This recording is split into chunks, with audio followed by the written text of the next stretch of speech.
શ્રીધર વિદ્યાલય માસળથી માસળનો staff પરિવાર, આચાર્યશ્રી, શાળાના બાળકો, ધોરણ 9 અને 10ના વિદ્યાર્થીઓને અમે મનોરંજન મળે તથા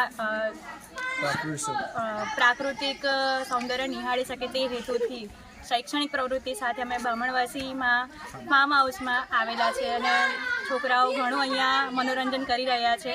માસળ શાળામાંથી બામણવાસી ફાર્મ હાઉસમાં પગપાળા યાત્રા કરવા લઈ આવ્યા છે. એ લોકોને અલગ અલગ પ્રકૃતિની જાણકારી મળે. અહીં એ લોકો ખૂબ જ મનોરંજન કરી રહ્યા છે અને ઘણી પ્રકૃતિના સૌંદર્યમાં એ લોકોને પ્રકૃતિની જાણકારી મળે અને એ લોકો મનોરંજન મળે એ હેતુથી સહ અભ્યાસ પ્રવૃત્તિમાં અમે એ લોકોને અહીં લઈ આવ્યા છીએ. મેડમ, આપણું નામ જણાવશો?